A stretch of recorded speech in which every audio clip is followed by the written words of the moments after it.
आज हम अपने अध्ययन के लिए कुलुसियों के अध्याय 1 पर ध्यान केंद्रित करेंगे। कुलुस्य नगर आसिया माइनर के फ्रुगिया क्षेत्र में स्थित था।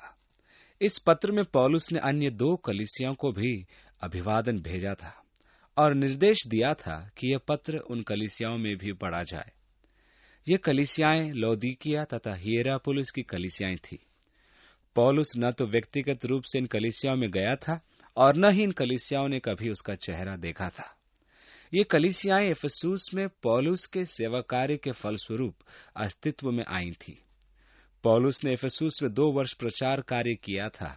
इफिसुस नगर कुलुस्य और लौदीकिया से अधिक दूर नहीं था। इन क्षेत्रों से अनेक व्यक्ति पौलुस के प्रचार को सुनने इफिसुस आते थे और इस प्रकार परमेश्वर का वचन इफिसुस से होकर उस संपूर्ण क्षेत्र में फैल रहा था।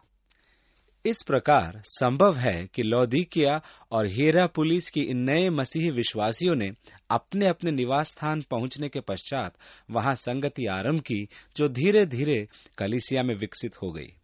इपफ्रास कुलुस्य की कलीसिया का पास्टर था। यही इपफ्रास पौलुस के पास रोम में आया था जब वो वहां बंदी था और उसे कुलुसी में फैल रही भ्रम की शिक्षाओं की सूचना दी।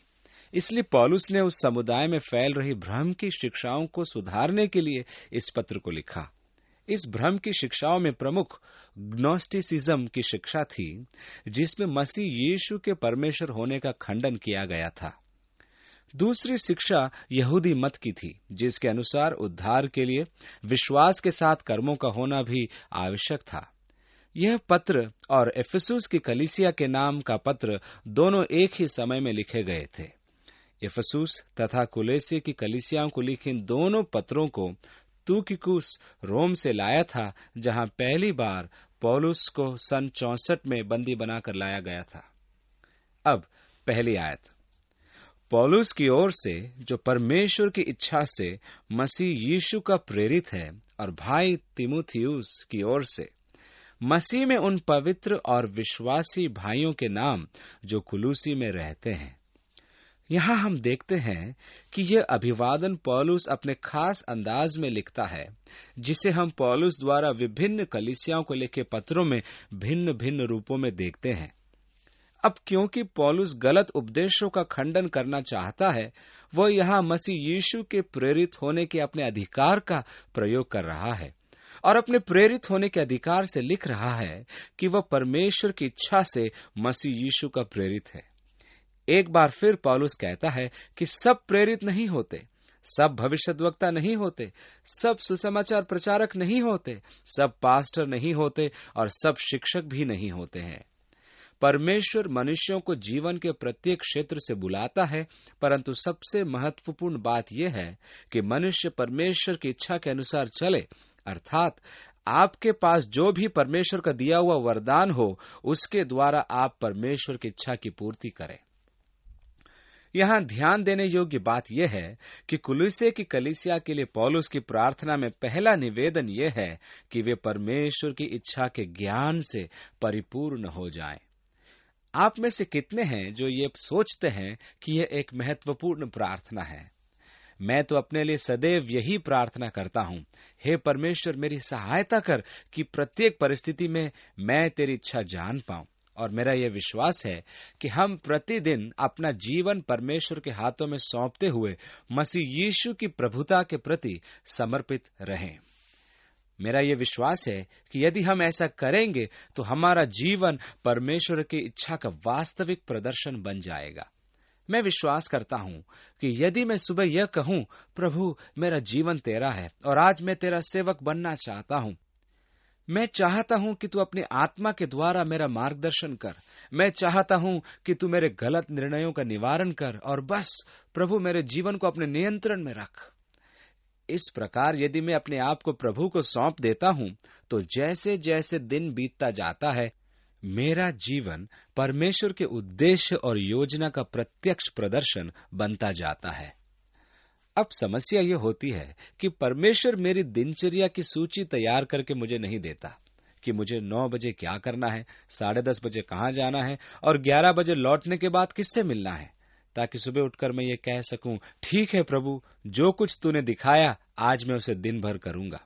परंतु एक दिलचस्प बात है कि परमेश्वर आपको तब तक दूसरा कदम नहीं दिखाता जब तक कि आप पहला कदम नहीं रख लेते। परमेश्वर ने फिलिप्पुस से कहा, गाजा को जा, और वो गया। उसने यह भी कहा कि वह रेगिस्तान है, परंतु पहले से वो जानता था।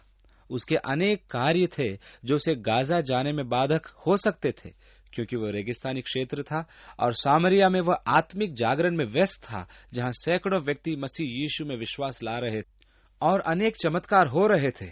परंतु परमेश्वर उसे इस प्रभावी सुसमाचार प्रचार अभियान से निकालकर रेगिस्तान में ले जाना चाहता था। वह चाहता तो सामरिया में ही रुका रहता और कह देता, ओ प्रभु, अभी रहने दो। क्या तू यहाँ होने वाले काम नहीं देख रहा? तू मुझे गाजा क्यों भेजना चाहता है? इस प्रकार वह वहां रुक कर गाजा न जाने के लिए प्रभु से वाद विवाद कर सकता था और अनेक बहाने बना सकता था। वह यह भी कह सकता था कि यह प्रभु नहीं हो सकता जो मुझे ऐसा आदेश देता है। वह तो एक रेगिस्तानी क्षेत्र है और निश्चय ही प्रभु चाहेगा कि मैं वहां उपस्थित रहूं जहां प्रभावी कार्य हो रहा है, इसलिए प्रभु नहीं हो सकता। परंतु यदि वह गाजा नहीं जाता तो उसे दूसरा आदेश प्राप्त नहीं होता। इस प्रकार आप स्वयं देखेंगे कि हमारी समस्या यह है कि हम सदैव प्रथम आदेश का पालन नहीं करते और परिणाम स्वरूप हमें दूसरा आदेश प्राप्त नहीं होता। जब तक पहले आदेश का पालन न किया जाए तब तक दूसरा आदेश प्राप्त नहीं होता है, गाजा को जा। और जब वह गाजा को गया तो उसने एक रथ देखा जो कूश अर्थात इथियोपिया जा रहा था। तब प्रभु ने उससे कहा, रथ के साथ हो ले। यह दूसरा आदेश था। और इस प्रकार परमेश्वर की इच्छा उस पर एक के बाद एक प्रकट होती गई। हमारे जीवन में भी ऐसा ही होता है कि परमेश्वर एक के बाद एक आदेश देता है।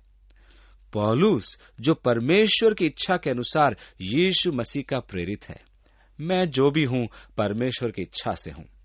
तीमुथियुस को पौलुस प्रभु में अपना प्रिय पुत्र कहता है। वो पौलुस का साथी था।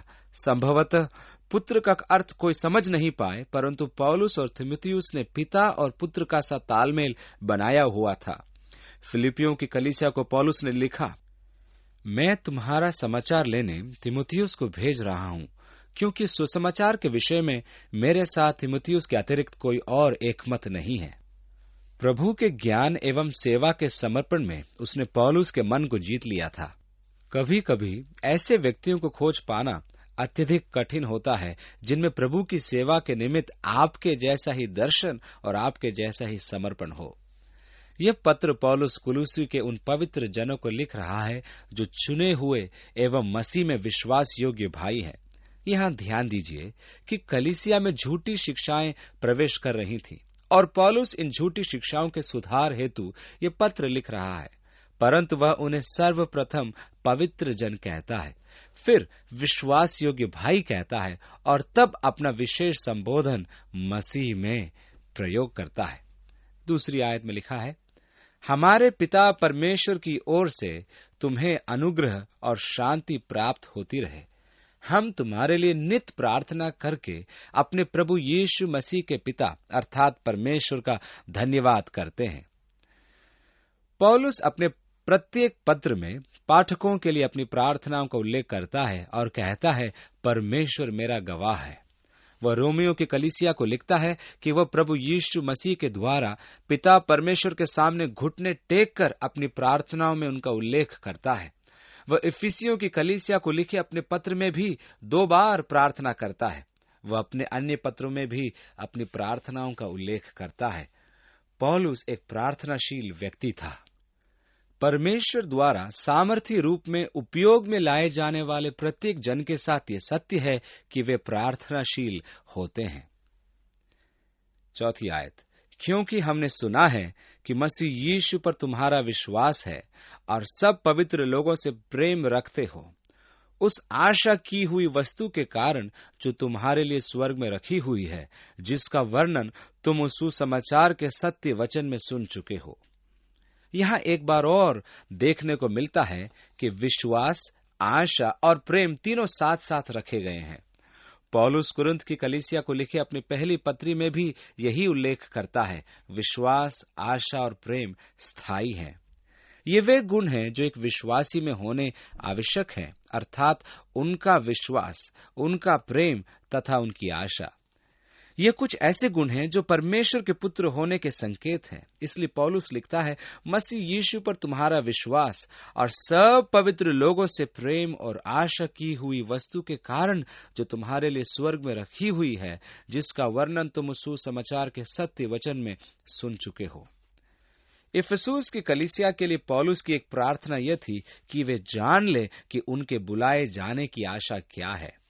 यदि आप भी अब तक ये जान गए होते कि आपके लिए स्वर्ग में क्या है, तो आप निश्चय ही पतरस के इस आदेश का पालन करते कि हमारे प्रभु यीशु मसीह के परमेश्वर और पिता का धन्यवाद हो, जिसने यीशु मसीह के मरे हुओं में से जी उठने के द्वारा अपनी बड़ी दया से हमें जीवित आशा के लिए नया जन्म दिया, अर्थात एक अविनाशी और निर्मल और अजर मिरास के लिए जो तुम्हारे लिए स्वर्ग में रखी है, जिनकी रक्षा परमेश्वर की सामर्थ से विश्वास के द्वारा उसके उद्धार के लिए जो आने वाले समय में प्रकट होने वाली है की जाती है।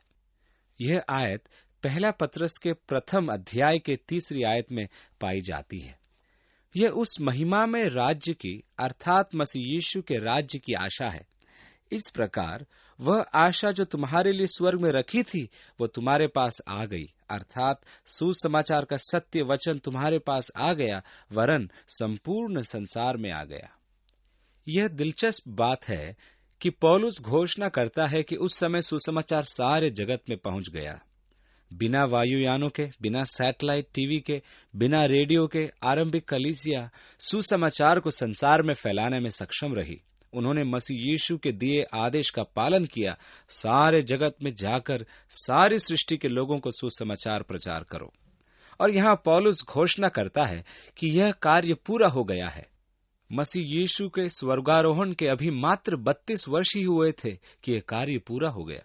इस समय न तो किसी आराधनालय का निर्माण किया गया था, न ही किसी सेमिनारी की स्थापना की गई थी, न ही कोई कार्यक्रम थे। तो फिर यह कार्य कैसे किया गया? यह पवित्र आत्मा के सामर्थ द्वारा किया गया था। और यह सत्य है कि उस युग में सुसमाचार प्रचार के लिए कलीसिया पवित्र आत्मा के मार्गदर्शन पर निर्भर रहती थी। मैं उनके साथ कदापि सहमत नहीं होता जो कहते हैं कि आरंभ में कलीसिया को पवित्र आत्मा प्रदान किया गया था कि विश्वासी सक्रिय हो जाएं, और जब वे एक बार सक्रिय हो गए तो फिर उन्हें पवित्र आत्मा के सामर्थ की आवश्यकता नहीं रही। इसलिए परमेश्वर ने अपनी आत्मा वापस ले ली और अब विश्वासी अपनी क्षमता में प्रचार कार्य आगे बढ़ाएंगे। कहने का अर्थ यह है कि विश्वासी अब अपनी बुद्धि के आधार पर और अपनी सेमिनारी के अनुसार प्रचार करेंगे। परंतु आज हमारे पास ये सब होते हुए भी हम संपूर्ण जगत में सुसमाचार प्रचार करने में सफल नहीं हो पा रहे हैं। आज मसीह यीशु को जानने वालों की संख्या आज से 30 वर्ष पूर्व के विश्वासियों की तुलना में औसतन बहुत कम है। सत्य तो यह है कि संसार में जनसंख्या वृद्धि और सुसमाचार प्रचार को देखते हुए ऐसा प्रतीत होता है कि यदि यही हाल रहा तो सन 2021 में विश्व की कुल जनसंख्या के केवल 5% लोगों ने ही सुसमाचार सुना होगा। सेमिनारी, रेडियो एवं टीवी कार्यक्रम, ज्ञान एवं साधन तथा योजनाएं एवं विविध प्रचार प्रणालियां आदि होते हुए भी कलीसिया दोषी ही ठहराई जाएगी। इसका अर्थ स्पष्ट है कि पवित्र आत्मा के सामर्थ एवं क्षमता की बहुत जरूरत है। मैं विश्वास करता हूं कि कलीसिया द्वारा इस पीढ़ी को सुसमाचार पहुंचाने के कार्य में एकमात्र आशा पवित्र आत्मा का सामर्थ तथा उसका मार्गदर्शन है। मेरे विचार में यह कार्य केवल मानवीय साधनों से संभव नहीं है, और मेरे विचारों में परमेश्वर चाहता भी नहीं कि हम ऐसा करें।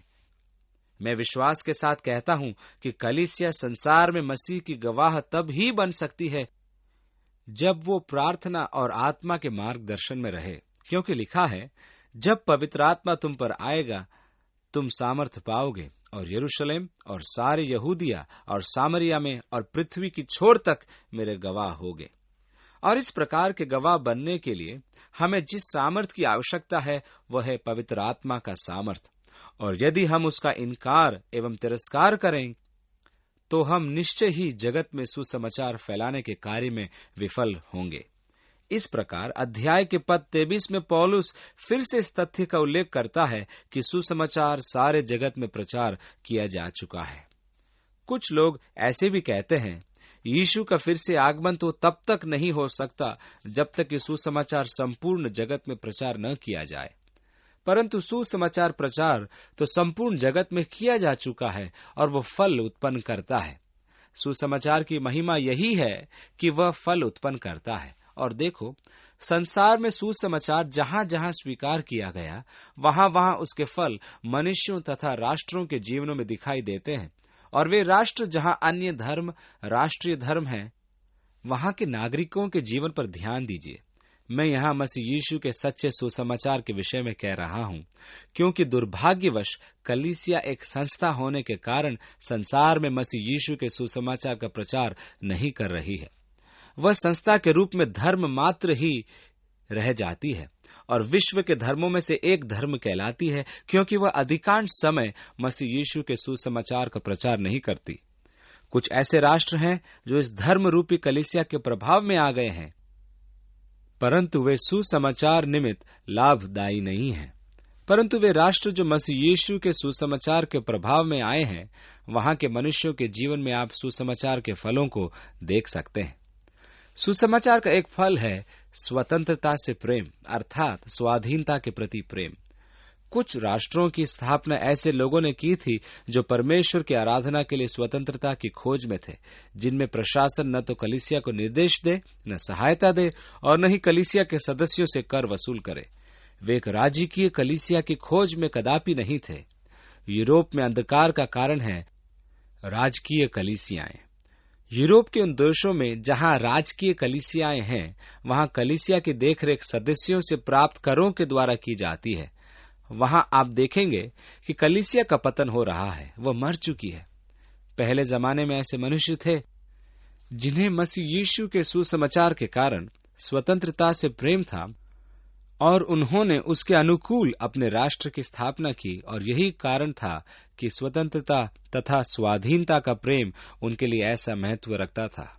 परंतु जैसे जैसे कलीसिया की गवाही समाप्त होती गई और सांसारिक बातें प्रवेश करती गई, वैसे वैसे हम देखते हैं कि स्वतंत्रता खत्म होती जा रही है। मनुष्य स्वयं इसकी अनुमति दे रहा है, क्योंकि सुसमाचार का प्रभाव अब वैसा नहीं रहा जैसा पहले कभी था। इसलिए हम अपने पूर्वजों की तरह स्वतंत्र नहीं रहे। सुसमाचार का वास्तविक फल है प्रेम, अर्थात अपने साथी की सराहना करना, अपने भाइयों से प्रेम करना। ऐसा प्रेम जो दया और भलाई के कार्यों में दूसरों के सामने प्रदर्शित किया जा सके। अब 6 आयत, जो तुम्हारे पास पहुंचा है और जैसा जगत में भी फल लाता और बढ़ता जाता है, अर्थात जिस दिन से तुमने उसको सुना और सच्चाई से परमेश्वर का अनुग्रह पहचाना है, तुम में भी ऐसा ही करता है। यहाँ पौलुस बलपूर्वक कहता है, तुमने सच्चाई में परमेश्वर के अनुग्रह को सुना और पहचाना। यह कितना महत्वपूर्ण है कि हम परमेश्वर के अनुग्रह को जो सच्चा है पहचाने। अगली आयत, उसी की शिक्षा तुमने हमारे प्रिय सहकर्मी एपफ्रास से पाई, जो हमारे लिए मसीह का विश्वास योग्य सेवक है। उसी ने तुम्हारे प्रेम को जो आत्मा में है हम पर प्रकट किया। इसलिए जिस दिन से यह सुना है, हम भी तुम्हारे लिए प्रार्थना करने और विनती करने से नहीं चूकते कि तुम सारे आत्मिक ज्ञान और समझ सहित परमेश्वर की इच्छा के पहचान में परिपूर्ण हो जाओ। यहाँ पौलुस कलीसिया के लिए जो पहला निवेदन अपनी प्रार्थना में करता है, वह यह है कि वे संपूर्ण बुद्धि और आत्मिक समझ में परमेश्वर की इच्छा के ज्ञान में परिपूर्ण हो जाएं। दूसरा, ताकि तुम्हारा चाल चलन प्रभु के योग्य हो और वह सब प्रकार से प्रसन्न हो। पौलुस ने इफिसियों को पत्र लिखकर अवगत कराया कि परमेश्वर उनके लिए क्या था और उसने उनके लिए क्या क्या किया था, और तब उनसे कहा, तुम्हारा चाल चलन तुम्हारे उस बुलाहट के योग्य हो जिसके द्वारा तुम बुलाए गए हो। तुम परमेश्वर के संतान हो, इसलिए उसी प्रकार का चाल चलन रखो और उसी प्रकार जीवन व्यतीत भी करो। तुम्हारा चाल चलन प्रभु को सब प्रकार से प्रसन्न करने के योग्य हो कि प्रत्येक भले काम में फलवंत होते हुए तुम परमेश्वर के ज्ञान में बढ़ते जाओ। ये कितना महत्वपूर्ण है कि हम परमेश्वर के पहचान में बढ़ते जाएं। इसी उद्देश्य के लिए हमारा यह अध्ययन समर्पित है। आप परमेश्वर को सत्य में तब ही पहचान सकते हैं जब वो अपने वचन के माध्यम से स्वयं को आप पर प्रकट करता है। परमेश्वर की पहचान का एकमात्र स्रोत बाइबल है। इसलिए परमेश्वर को पहचानने के लिए हमें परमेश्वर के वचन को जानना जरूरी है, क्योंकि अपने वचन के द्वारा ही उसने सदैव स्वयं को मनुष्य पर प्रकट किया है। अब अगली आयत, ताकि आप उसकी महिमा की शक्ति के अनुसार सब प्रकार की सामर्थ से बलवंत होते जाओ, यहां तक कि आनंद के साथ हर प्रकार से धीरज और सहनशीलता दिखा सको। अधिकांश समय हमारा धीरज और सहनशीलता आनंद के साथ नहीं होता है। जब परमेश्वर हमसे प्रतीक्षा करवाता है तो हम एक प्रकार की शिकायत के साथ और कुड़कुड़ाते हुए हम कहते हैं, मैं तो इतने दिनों से प्रतीक्षा कर रहा हूं, और रोनी सूरत बना लेते हैं। हम आनंद के साथ धीरज धरने की अपेक्षा विलाप करने लगते हैं। 12वीं आयत, और पिता का धन्यवाद करते रहो जिसने हमें इस योग्य बनाया कि ज्योति में पवित्र लोगों के साथ मिरास में सहभागी हों। पौलुस इफिसियों की पत्री में भी लिखता है, पवित्र लोग जो ज्योति में हैं। यहाँ इन दोनों कलीसियाओं को लिखे पत्रों में समकालीन होने का प्रमाण है, और यही कारण है कि इन दोनों पत्रों के विचारों में भी समानता पाई जाती है। परंतु हम परमेश्वर को धन्यवाद देते हैं जिसने हमें इस मिरास में सहभागी होने के योग्य समझा। पौलुस यहाँ एक बार और प्रार्थना करता है कि इफिसियों की कलीसिया के सदस्य जान लें कि परमेश्वर का मिरास क्या है। एक दूसरी बात यह है जिसे उसने वास्तव में परमेश्वर की आशीष कहा, वो ज्योति में पवित्र लोगों के साथ मिरास में सहभागी हों। 13वीं आयत, उसने हमें अंधकार के वश से छुड़ाकर अपने प्रिय पुत्र के राज्य में प्रवेश कराया। यही मन परिवर्तन है। अंधकार के अधिकार से, अर्थात हमारे पापों के दासत्व से, जो शैतान का अधिकार कहलाता है, जिसके हम कभी अधीन थे, छुड़ाए जाना। अब मुक्त कराकर परमेश्वर के प्रिय पुत्र के राज्य में ले आया है। हम धर्मशास्त्र में परमेश्वर के राज्य के बारे में बहुत कुछ पढ़ते हैं, और हम प्राय सोचते हैं कि यह एक आने वाला राज्य है। बहुतों का ऐसा मानना भी है, परंतु आपके लिए यह एक वर्तमान राज्य है, और आपके लिए यह एक वर्तमान अनुभव है। आप स्वयं देख सकते हैं कि जिस क्षण आप मसीह यीशु के समक्ष घुटने टेक कर उसे अपना राजा एवं प्रभु स्वीकार करते हैं, उसी क्षण आप उसके राज्य के अंग बन जाते हैं। मैं परमेश्वर के राज्य में हूं। मैंने अपना जीवन एक निष्ठावान नागरिक और सेवक के रूप में समर्पित कर दिया है, क्योंकि अब वह मेरा राजा है, इसलिए मैं उसके राज्य की प्रजा हूं। इस प्रकार मुझे अंधकार के आधिपत्य से निकालकर उस राज्य में लाया गया है। 14वीं आयत, जिसमें हमें छुटकारा अर्थात पापों की क्षमा प्राप्त होती है। यहाँ फिर से कुलुसियों की पत्री के अध्याय 1 की भव्य आशीष का उल्लेख है, छुटकारा अर्थात पापों की क्षमा। अगली आयत, वह तो अदृश्य परमेश्वर का प्रतिरूप। पौलुस हमें यीशु के बारे में अनेक सच्चाइयों को बता रहा है। स्मरण रखिए कि ग्नोस्टिक तथा उनकी झूठी शिक्षाएं जो कुलुसियों की कलीसिया में प्रवेश कर रही थी, यीशु के परमेश्वर होने का खंडन करती थी। इसलिए यहाँ पौलुस यीशु की सर्वोच्चता के बारे में बताता है। वह अदृश्य परमेश्वर का प्रतिरूप है। यूहन्ना के अध्याय 1 में लिखा है, परमेश्वर को किसी ने कभी नहीं देखा, एकलौता पुत्र जो पिता की गोद में है, उसी ने उसे प्रकट किया। यूहन्ना 1 के 14 में लिखा है, और वचन देहधारी हुआ, अनुग्रह और सच्चाई से परिपूर्ण होकर हमारे बीच में डेरा किया, और हमने उसकी ऐसी महिमा देखी जैसी पिता की एकलौते की महिमा। वह अदृश्य परमेश्वर का प्रतिरूप था। इब्रानियों अध्याय 1 में वह परमेश्वर की महिमा का तेज या महिमा की आभा और उसका प्रकट रूप है। यीशु परमेश्वर का रूप है, अर्थात अदृश्य परमेश्वर का प्रतिरूप। वह संपूर्ण सृष्टि में पहलौटा है, या जैसे कि यूनानी संस्करण में व्यक्त है कि सबसे पहले। यहाँ पहले का अर्थ अंकों में 1, 2 या 3 से नहीं, इसका वास्तविक अर्थ यह है कि वह सबसे श्रेष्ठ है। वह संपूर्ण सृष्टि में सर्वश्रेष्ठ है। 16वीं आयत, उसी में सारी वस्तुओं की सृष्टि हुई। उत्पत्ति अध्याय 1 से मालूम होता है, आदि में परमेश्वर ने सृष्टि की। यहाँ परमेश्वर के लिए उपयोग किया गया शब्द है इलोहीम, जो बहुवचन में है। ये सत्य है कि लेखक ने परमेश्वर की व्याख्या बहुवचन से की है। आदि में परमेश्वर ने आकाश और पृथ्वी की सृष्टि की। इसका अर्थ यह हुआ कि परमेश्वर दो से अधिक है, क्योंकि इसका एक वचन एल और बहुवचन इलोई है। और मेरा विश्वास है कि यहाँ पर त्रिएकता के बारे में संकेत है। जब मनुष्य की रचना का समय आया तो परमेश्वर ने कहा कि हम मनुष्य को अपने स्वरूप के अनुसार अपनी समानता में बनाएं। उसने यह नहीं कहा मैं मनुष्य को अपने स्वरूप के अनुसार अपनी समानता में बनाऊंगा, परंतु हम अर्थात पिता, पुत्र और पवित्र आत्मा की दिव्य सम्मति से मनुष्य परमेश्वर के स्वरूप के अनुसार उसकी समानता में बनाया गया। इस प्रकार यूहन्ना के अध्याय 1 में हम देखते हैं, आदि में वचन था और वचन परमेश्वर के साथ था और वचन परमेश्वर था और वही आदि में परमेश्वर के साथ था। सब कुछ उसी के द्वारा उत्पन्न हुआ है और जो कुछ उत्पन्न हुआ उसमें से कोई भी वस्तु उसके बिना उत्पन्न नहीं हुई। यीशु सृष्टि करता है। सब कुछ उसी के द्वारा उत्पन्न हुआ है। सब कुछ का अर्थ है आकाश और पृथ्वी की सब वस्तुएं। दूसरे शब्दों में संपूर्ण जगत उसके द्वारा सृजा गया है। वे वस्तुएं जो प्रत्यक्ष हैं तथा अप्रत्यक्ष है। वह दृश्यमान भौतिक संसार जो आप देखते हैं तथा अदृश्य संसार जिसे आप नहीं देखते, अर्थात आत्मिक संसार। स्वर्गदूत तथा आत्माओं के विभिन्न वर्ग, जिन्हें यहाँ राज्य एवं अधिकारी या प्रधानता या शक्ति कहा गया है, सब कुछ उसी के द्वारा तथा उसी के लिए बनाया गया।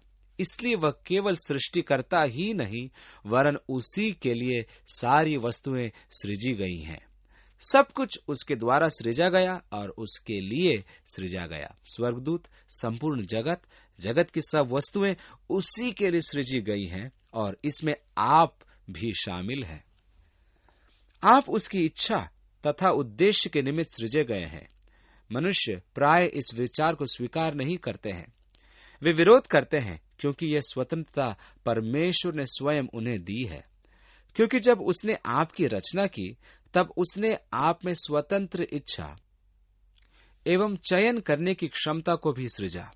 आप उसके स्वरूप में सृजे गए हैं।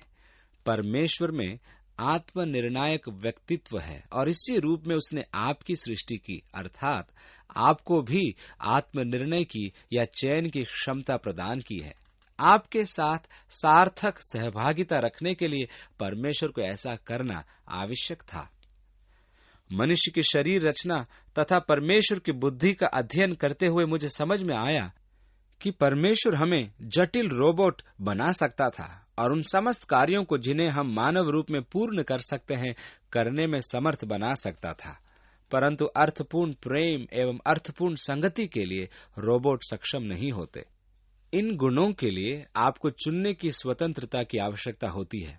इसलिए परमेश्वर ने हमारी रचना में चयन की क्षमता डाली और यदि आप उस चयन की स्वतंत्रता का सदुपयोग करके उसके लिए जीवन व्यतीत करते हैं तो आपका जीवन समृद्ध होगा, परिपूर्ण होगा तथा संतोषजनक होगा। यदि आप अपनी चयन की स्वतंत्रता का उपयोग अपने स्वार्थ के लिए करते हैं तो आपका जीवन सारहीन, फलहीन तथा निराशाजनक होगा। प्रभु यीशु मसीह समस्त सृष्टि में श्रेष्ठ या पहलौठा है। आदि में परमेश्वर संसार, सितारों, ग्रहों और किसी भी प्रकार के जीवन से पहले उसका अस्तित्व था। इससे पूर्व की स्वर्गदूत थे, वह था। वह अनादि है। वह सदैव अस्तित्ववान था। वह स्वयं में अस्तित्व रखता है। वह समस्त सृष्टि से पहले का है और समस्त सृष्टि उसमें स्थिर है। यूनानी भाषा में इसका अर्थ है स्थिर की गई है। अणु एवं बिजली के नियमों के खोज के प्रकाश में यह व्यक्तित्व बड़ा ही दिलचस्प है। बिजली के संबंध में कोलंब नामक एक वैज्ञानिक ने पता लगाया कि बिजली के प्रवाह की दो अलग धाराएं एक दूसरे को खींचती है, जिसके कारण बल्ब जलता है और पंखा चलता है, परंतु एक जैसी धाराएं एक दूसरे से दूर भागती है। इसलिए यदि एक जैसी धारा को बल्ब या पंखे के दोनों सिरों में लगाया जाए तो वो काम नहीं करते। इसी प्रकार मैं आपको चुंबक का एक उदाहरण देता हूं। हमारे पास एक ऐसा छोटा बक्सा था जो कफन की तरह लगता था। उसमें एक तरह का गुड्डा था। उसे ऐसी बुद्धिमानी से बनाया गया था कि आप उस गुड्डे को खड़ा कर सकते थे। उस बक्से में एक चुंबक ऊपर नीचे फिसलता था। जब वह चुंबक पैरों की ओर होता था तब वह गुड्डा लेटा रहता था, और जब वह चुंबक सिर की ओर आ जाता था तब वह गुड्डा बाहर आ जाता था, क्योंकि चुंबक के दोनों सिरे एक समान होने के कारण वे एक दूसरे को धक्का देते थे। ऐसी स्थिति में कोई कितनी भी कोशिश कर ले, वह उस गुड्डे को कभी लिटा नहीं पाता था। यही एक अद्भुत बात है। यही तो वह प्रकृति का नियम है जिसे कॉलम नामक वैज्ञानिक ने पता लगाया। आणविक रचना के सिद्धांत के अनुसार अणु में जो प्रोटॉन होते हैं उनमें से 2 प्रोटॉन जुड़े रहने के लिए लगभग 5 से 10 किलोग्राम के तुल्य की शक्ति की आवश्यकता होती है। एक अणु में अनेक प्रोटॉन होते हैं, और आश्चर्य की बात तो यह है, जो वैज्ञानिक भी नहीं समझ पाते कि ऐसा क्या रहस्य है जो प्रोटॉन को जोड़े रखता है। यह कॉलम के सिद्धांत के विपरीत है। कुछ समय पूर्व वैज्ञानिकों ने कल्पना की थी कि संभव है कि वे एक प्रकार के आणविक गोंद से जुड़े रहते हैं, परंतु उसे निराधार घोषित कर दिया गया। इसका वास्तविक उत्तर बाइबल में पाया जाता है। उसी के द्वारा सब कुछ स्थिर है।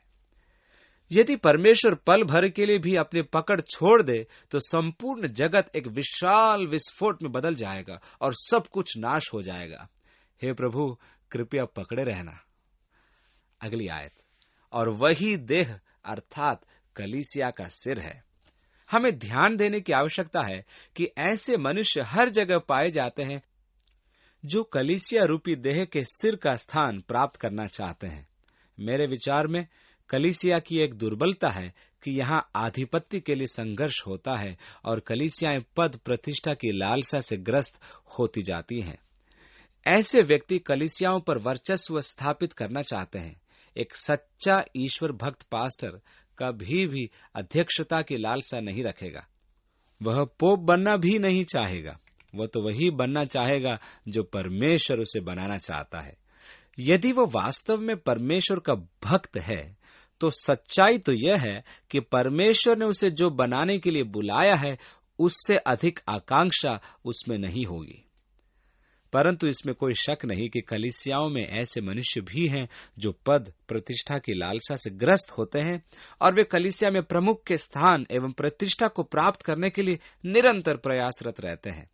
ऐसी अवस्था को देखना हृदय विदारक होता है, क्योंकि मसीह वही देह अर्थात कलीसिया का सिर है। वही आदि है और मरे हुओं में से जी उठने वालों में पहलौटा। अब यीशु से पहले और भी लोग मरे हुओं में से जी उठ चुके हैं, परंतु यीशु को यहाँ पर पहलौटा कहने का अर्थ यह है कि वह कभी भी मरेगा नहीं। उनके पहले जितने भी जी उठ चुके वे फिर से मृत्यु को प्राप्त हो गए, लेकिन वह अनंत जीवन के लिए जी उठा कि सब बातों में वही प्रधान ठहरे।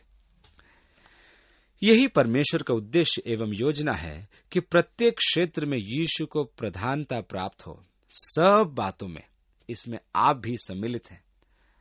अब प्रश्न यह है, क्या परमेश्वर आपके जीवन में प्रधानता से राज्य करता है? क्या उसे आपके जीवन में प्रधानता प्राप्त है? आप देखें, मसीह के लिए परमेश्वर का उद्देश्य एवं योजना यही है कि वह हम में से प्रत्येक के जीवन में प्रधानता का स्थान प्राप्त करे और वह हमारे जीवन में अन्य किसी भी वस्तु से प्रथम ठहरे। अर्थात मसीह यीशु के स्थान से ऊपर मेरे जीवन में कुछ भी नहीं होना चाहिए। अब यहाँ कहना मात्र ही काफी नहीं कि ओ हाँ, मसीह प्रधान है, परंतु ये यथार्थ में होना अनिवार्य है। मुझे डर है कि जब वास्तविकता की बात आती है, जब इस बात को जीवन में लागू करने की बात आती है, तब वे अनेक जो मसीह विश्वासी होने का दावा करते हैं अपने जीवन के सत्य को छिपा नहीं पाते कि उनके जीवन में प्रभु सर्वोच्च स्थान पर नहीं है। हम उन्हें देखते हैं, हम स्वयं को देखें। आप जानते हैं कि मुझे उनका लेखा नहीं देना है, मुझे अपने स्वयं का लेखा देना होगा। जब मैं परमेश्वर के समक्ष खड़ा होऊंगा तो मुझे अपना लेखा देना होगा और मैं परमेश्वर को अपना लेखा दूंगा। इसलिए यह महत्वपूर्ण है कि मैं अन्यों के समर्पण का निरीक्षण करने की अपेक्षा स्वयं के समर्पण का मूल्यांकन करूं। मैं अन्यों की हार को नहीं, अपितु स्वयं की हार को देखूं और स्वयं का न्याय करूं। यह हम में से प्रत्येक के लिए एक महत्वपूर्ण विषय है कि हम में से प्रत्येक स्वयं को देखे और स्वयं का न्याय करे, क्योंकि यदि हम स्वयं का न्याय करेंगे तो परमेश्वर हमारा न्याय नहीं करेगा। अब 19वीं आयत, क्योंकि पिता की प्रसन्नता इसी में है कि उसमें सारी परिपूर्णता वास करे। यह पद हमारी बुद्धि की समझ से बाहर है। पिता की प्रसन्नता इसी में है कि उसमें, अर्थात मसीह में, परमेश्वर की सारी परिपूर्णता वास करे, या परमेश्वर दैहिक रूप में हमारे प्रभु में वास करता है। इसको हम अध्याय 2 में समझ पाएंगे कि हम सिद्ध कैसे किए जाते हैं। 20वीं आयत, और उसके क्रूस पर बहे हुए लहू के द्वारा मेल मिलाप करके सब वस्तुओं का उसी के द्वारा अपने साथ मेल कर ले, चाहे पृथ्वी पर की हो चाहे स्वर्ग में की। और उसने अब उसकी शारीरिक देह में मृत्यु के द्वारा तुम्हारा भी मेल कर लिया, जो निकाले हुए थे और बुरे कामों के कारण मन से बैरी थे। इस प्रकार यीशु ने परमेश्वर के साथ मनुष्य के मेल को संभव किया। मनुष्य परमेश्वर के साथ संघर्ष में था। मनुष्य परमेश्वर से विद्रोह कर रहा था। हम सब परमेश्वर से विद्रोह कर रहे थे, क्योंकि हम अपनी इच्छा के अनुसार चल रहे थे। हम अपने ही चाल चलन में थे। हम अपनी शारीरिक एवं मानसिक लालसाओं के कारण परमेश्वर से युद्ध कर रहे थे, और इस प्रकार हम परमेश्वर के नियमों तथा आज्ञाओं का उल्लंघन कर रहे थे। परंतु यीशु ने क्रूस पर बहाए अपने लहू के द्वारा एक ऐसी धार्मिक नींव रखी जिसके द्वारा परमेश्वर हमारे पापों को क्षमा कर सके और जिसके द्वारा परमेश्वर के साथ मेल संभव हो सके। वह समस्त वस्तुओं का स्वयं में मेल कराता है। इसलिए हमें कहा गया है, इसलिए तुम परमेश्वर से मेल रखो। परमेश्वर के साथ युद्ध मत करो, परमेश्वर से मेल करो। और सब वस्तुओं का मसीह यीशु के द्वारा परमेश्वर से मेल कराया गया है, चाहे पृथ्वी पर की हो या स्वर्ग की। तुम जो एक समय परमेश्वर से दूर थे, तुम जो अपने मन के द्वारा तथा दुष्ट कर्मों के द्वारा परमेश्वर के बैरी थे, अब तुम्हारा उससे मेल कराया जा चुका है। 22वीं आयत, ताकि तुम्हें अपने सम्मुख पवित्र और निष्कलंक और निर्दोष बनाकर उपस्थित करे। देखिए, मसीह यीशु में अपने विश्वास के द्वारा मेरे समस्त पाप एवं अधर्म क्षमा हुए हैं। जब जब यीशु मुझे पिता के सम्मुख प्रस्तुत करता है, तब तब वह मुझे निर्दोष एवं निष्कलंक तथा पवित्र बनाकर प्रस्तुत करता है। यहूदा की पत्री में हम यही पढ़ते हैं, अब जो तुम्हें ठोकर खाने से बचा सकता है और अपनी महिमा की भरपूरी के सामने मगन और निर्दोष करके खड़ा कर सकता है। ओह, क्या आप जानते हैं कि मसीह यीशु ने आपके लिए क्या क्या उपलब्ध करवाया है? आपके पापों की तथा अधर्म की संपूर्ण क्षमा। उसने ये केवल इसीलिए किया क्योंकि आप मसीह में हैं। परमेश्वर आपको पवित्र, शुद्ध एवं धर्मी मानता है, क्योंकि मसीह की धार्मिकता आपके लेखे में आ गई है, आप में जड़ दी गई है, और ये केवल आपके उस विश्वास के कारण है जो आप मसीह में रखते हैं। ये आपके द्वारा की गई किसी बड़े बलिदानों के द्वारा नहीं, परंतु मसीह यीशु में आपके सरल विश्वास के द्वारा परमेश्वर ने आपको न्यायोचित माना है। आज परमेश्वर मुझे एक धर्मी के सदृश मानता है। मैं तो स्वयं अपने आप को इस रूप में नहीं देखता हूं। मैं अपने आप को देखता हूं तो मुझे अपने समस्त दोष दिखाई देते हैं, मुझे मेरी विफलताएं दिखाई देती हैं, मुझे मेरे दोष दिखाई देते हैं। परंतु परमेश्वर मुझे यीशु के माध्यम से देखता है, और जब वह मुझे यीशु के माध्यम से देखता है तो वह मुझे निर्दोष, पवित्र और निष्कलंक ही देखता है। ओह, मुझे बहुत अच्छा लगता है। मैं मसीह में अपने उस पदवी के लिए कितना आभारी हूं। उसके कारण परमेश्वर मुझे सिद्ध मानता है। अब 23वीं आयत, यदि तुम विश्वास की नेव पर दृढ़ बने रहो और उस सुसमाचार की आशा को जिसे तुमने सुना है न छोड़ो, जिसका प्रचार आकाश के नीचे की सारी सृष्टि में किया गया और जिसका मैं पौलुस सेवक बना। यहां फिर से उस तथ्य का उल्लेख है कि सुसमाचार समस्त सृष्टि को सुनाया गया है। पहली सदी की कलीसिया सुसमाचार के प्रचार में पूरी तरह से लगी हुई थी। अब अगली आयत, अब मैं उन दुखों के कारण आनंद करता हूं जो तुम्हारे लिए उठाता हूं, और मसीह के क्लेशों की घटी उसके देह के लिए अर्थात कलीसिया के लिए अपने शरीर में पूरी किए देता हूं। धर्मशास्त्र का ये अंश समझना अत्यधिक कठिन है। मैं स्वीकार करता हूं कि मैं स्वयं इस पद को संपूर्ण तौर से नहीं जानता हूं। ऐसा प्रतीत होता है कि पौलुस कह रहा हो कि किसी प्रकार वो मसीह के दुखों को अपनी देह में पूर्ण कर रहा है, जो उसकी देह अर्थात कलीसिया के निमित्त है। यह विचार तब ही स्पष्ट हो सकता है जब हम कलीसिया के साथ यीशु के संबंधों को समझें या अपने साथ यीशु के संबंधों को समझें। मसीह यीशु में विश्वास रखने के कारण आपकी जो भी निंदा होती है तो वो वास्तव में यीशु के प्रति निंदा है। जो भी उत्पीड़न आप मसीह यीशु के कारण सहते, वो उत्पीड़न यीशु की ओर किया जाता है। पौलुस ने जान लिया कि उसकी ताड़ना, पथराव, कष्ट, यातना तथा उसका बंदी बनाया जाना सब कुछ मनुष्य का मसीह यीशु से उस बैर के कारण था। इसलिए वो मसीह यीशु के कारण कष्ट उठा रहा था। वो मसीह यीशु के कारण ही बंदीगृह में था। वो वास्तव में मसीह यीशु के कष्टों को सहन कर रहा था या उसके अपमान को सहन कर रहा था। ये वे बैर की भावनाएं थी जो मनुष्य के मन में मसीह यीशु के विरुद्ध थी। ये वह घृणा थी जो मनुष्य के मन में यीशु के विरुद्ध थी। पौलुस इसे अपना सौभाग्य मानता है कि वह उनको उठा रहा था।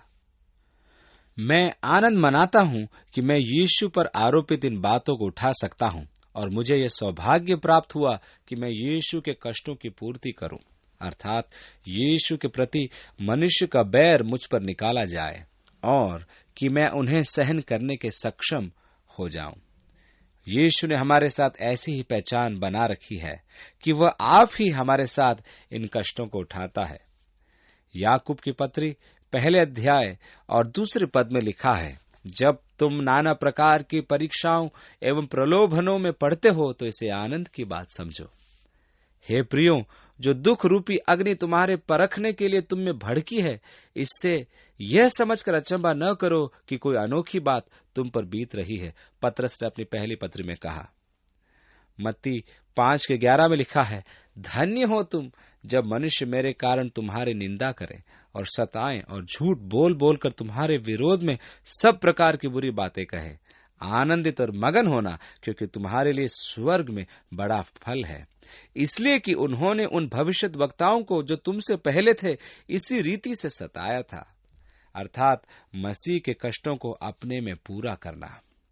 स्वाभाविक मनुष्य अब भी यीशु से घृणा करता है, और जब आप यीशु के प्रतिनिधि के रूप में उसके सामने होते हैं तो आपको उस व्यक्ति के अशिष्ट व्यवहार को सहन करना होता है जो वास्तव में आपके साथ नहीं परंतु यीशु के प्रति ऐसा व्यवहार करते हैं।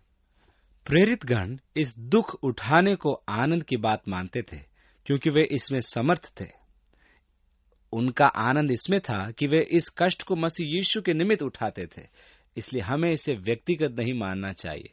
हम प्राय इतने अधिक संवेदनशील होते हैं कि किसी की बात को अपने ऊपर बड़ी आसानी से ले लेते हैं, जैसे कि वह हम ही पर आरोपित की गई हो। नहीं, वह तो वास्तव में मसीह यीशु पर आरोपित की जा रही है। मैं तो उसका प्रतिनिधि होने के कारण इन सब बातों को भोगता हूं। यदि मेरा दृष्टिकोण ऐसा हो तो मैं आनंद मना सकता हूं। प्रभु, तूने मुझे अपने कारण कष्ट सहन करने के योग्य माना, जिस प्रकार की प्रेरितों के काम के अध्याय 4 में प्रेरितों ने माना था। प्रभु, तूने हमें दुख उठाने के योग्य माना, इसीलिए अगली आयत में अब मैं उन दुखों के कारण आनंद करता हूं जो तुम्हारे लिए उठाता हूं, और मसीह के क्लेशों की घटी उसकी देह के लिए अर्थात कलीसिया के लिए अपने यीशु में पूरी किए देता हूं, जिसका मैं परमेश्वर के उस प्रबंध के अनुसार सेवक बना जो तुम्हारे लिए मुझे सौंपा गया, ताकि मैं परमेश्वर के वचन को पूरा पूरा प्रचार करूं। कहने का अर्थ यह है कि पौलुस परमेश्वर की योजना के अनुसार सेवक बना ताकि परमेश्वर के वचन को पूर्ण करे। 26वीं आयत, अर्थात उस भेद को जो समयों और पीढ़ियों से गुप्त रहा परंतु अब उसके उन पवित्र लोगों पर प्रकट हुआ है, जिन पर परमेश्वर ने प्रकट करना चाहा कि उन्हें ज्ञात हो कि अन्य जातियों में उस भेद की महिमा का मूल्य क्या है, और वह यह है कि मसीह जो महिमा की आशा है तुम में रहता है। परमेश्वर का एक अलौकिक भेद यह है कि मसीह आकर आप में वास करता है। हमें लाओस के राजा को सुसमाचार सुनाने का सौभाग्य प्राप्त हुआ और उनसे बात करते समय मुझे यह ध्यान आया कि वह महात्मा बुद्ध के अनुयायी है। बुद्ध ने यह शिक्षा दी और बौद्ध धर्म भी यही सिखाता है कि मनुष्य की समस्याओं और बुराई का मूल भौतिक संसार है जिसमें देह भी है। इसलिए मनुष्य को इस संसार से वैराग ले लेने का प्रयास करना चाहिए। स्वर्ग एक ऐसी अवस्था है जहां भौतिक संसार को छोड़कर आत्मा में वास किया जाता है, जिसका संसार से कोई संबंध नहीं। दूसरे शब्दों में, भौतिक संसार से संपूर्ण वैराग्य ले लेना ही निर्वाण है। यही वास्तव में बौद्ध धर्म के मानने वालों का लक्ष्य होता है, वैराग्य तथा उपवास आदि के द्वारा देह का इनकार करें, ताकि वह संसार से पूर्ण रूप से अलग होकर पूर्ण आत्मा में परिवर्तित हो जाएं, और यही उनका निर्वाण होता है। यदि इस जन्म में आप सफल न हुए तो दूसरे जन्म में अवसर होगा और फिर तीसरा जन्म, और इस प्रकार सफल होने तक पुनर्जन्म का चक्र चलता रहेगा। ये निश्चय ही रोचक विषय है कि एक मनुष्य से आरंभ करके ये करोड़ों मनुष्य कहां से आ गए। इन सब के पुनर्जन्मों के लिए आत्माएं कहां से आ गई। अभी तो और भी अनेक लोगों का आगमन होना है, क्योंकि हमने तो आज की तुलना में बहुत कम आत्माओं से आरंभ किया था। देखिए कि आज संसार में हमारे पास कितनी अधिक आत्माएं हैं। आज तक जितने लोग पैदा हुए उनमें से सिर्फ 10% लोग आज जीवित हैं। यह तो पुनर्जन्म के सिद्धांत को गलत साबित करती है। यह जानकर कि वे बौद्ध विश्वास से हैं, मैंने कहा कि बाइबल की शिक्षा के अनुसार मनुष्य मूल रूप में आत्मा है जो देह धारण करती है और उसमें चेतना होती है।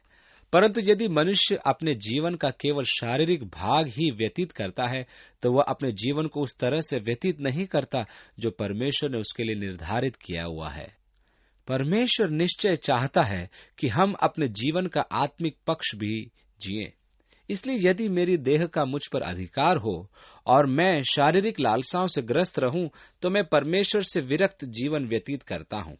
परंतु परमेश्वर की संगति में जीवन व्यतीत करने के लिए मुझे आत्मा में जीवन व्यतीत करना आवश्यक है, अर्थात आत्मा के अधीन जीवन। मैं जानता था कि बौद्ध ने यही शिक्षा मूल रूप से उन्हें दी थी।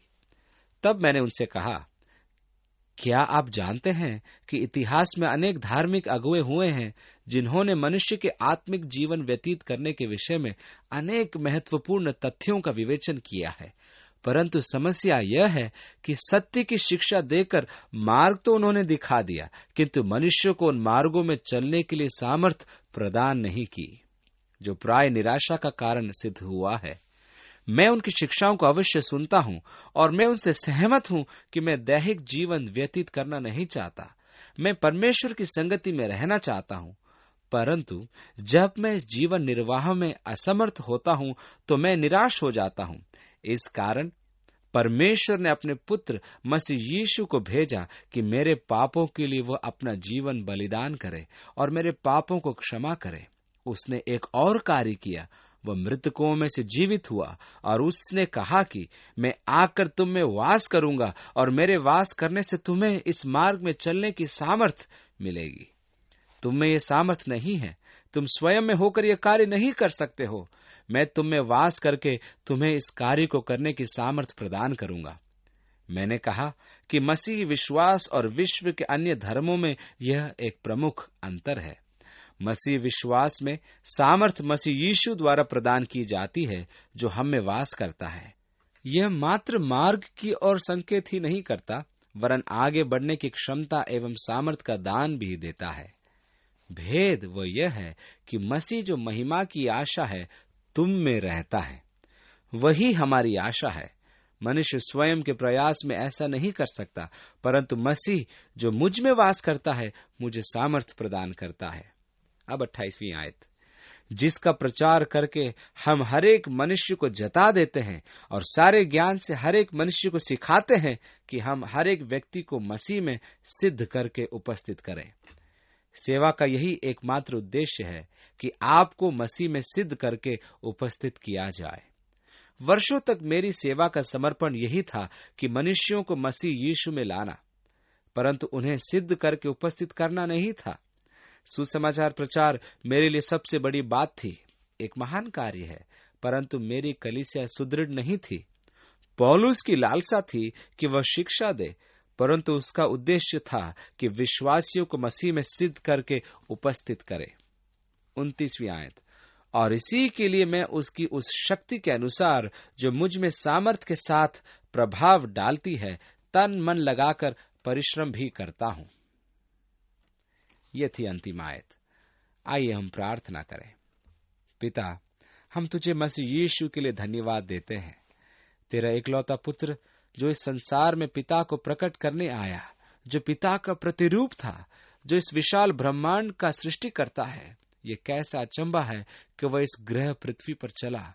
उसने मनुष्यों के साथ खाया, वह मनुष्यों के साथ सोया, उसने मनुष्यों से बातें की, उसने मनुष्यों को स्पर्श किया। हे प्रभु, हम देह धारण के भेद पर कैसा अचंभा करते हैं कि मसीह में परमेश्वर संसार से मेल कर रहा था।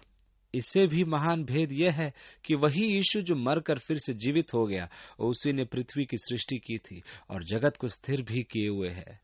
वह अब हमारे हृदयों में वास करता है और हमारे जीवन को सामर्थ प्रदान करता है।